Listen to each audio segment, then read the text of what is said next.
বাংলাদেশের দীর্ঘদিন ধরে প্রচলিত একটি ধারণা, ভারত তার কূটনৈতিক সম্পর্কের ক্ষেত্রে সব ডিম একটি ঝুড়িতে রেখেছে, অর্থাৎ শুধুমাত্র আওয়ামী লীগের সঙ্গে ঘনিষ্ঠ সম্পর্ক বজায় রেখেছে।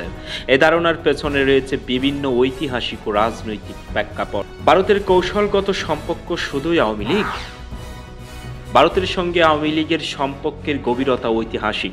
1971 সালের মুক্তিযুদ্ধের সময় ভারতের সহায়তা এবং পরবর্তীতে শেখ হাসিনা ভারতে রাজনৈতিক আশ্রয় গ্রহণ এই সম্পর্ককে আরও মজবুত করেছে। 1996 সালে আওয়ামী লীগ ক্ষমতায় ফিরে আসার পর গঙ্গা পানি বন্টন চুক্তির মতো গুরুত্বপূর্ণ দ্বিপাক্ষিক চুক্তি স্বাক্ষরিত হয়, যা এই সম্পর্কের দৃঢ়তা প্রদর্শন করে।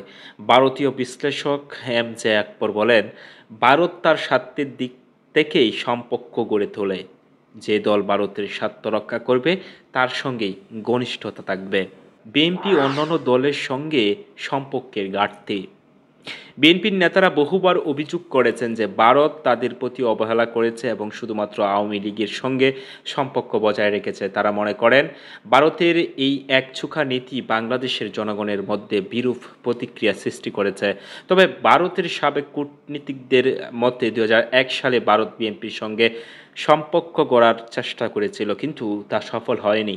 তারা বলেন, অনেকে বলবে ভারত সব ডিম এক ঝুড়িতে রেখেছিল, এটা ভুল। 2001 সালে ভারত বিএনপির দিকে হাত বাড়িয়েছিল, কিন্তু তারা ধরেনি। বাংলাদেশের জনগণের প্রতিক্রিয়া। শেখ হাসিনা পতনের পর ভারতের সঙ্গে বাংলাদেশের সম্পর্ক টানাপোড়েনের মধ্যে দিয়ে যাচ্ছে। অনেক বাংলাদেশি মনে করেন ভারত শুধুমাত্র আওয়ামী লীগের সঙ্গে সম্পর্ক রেখে দেশের জনগণের মতামত উপেক্ষা করেছে। এ কারণে ভারতের প্রতি বিরূপ মনোভাব বৃদ্ধি পেয়েছে।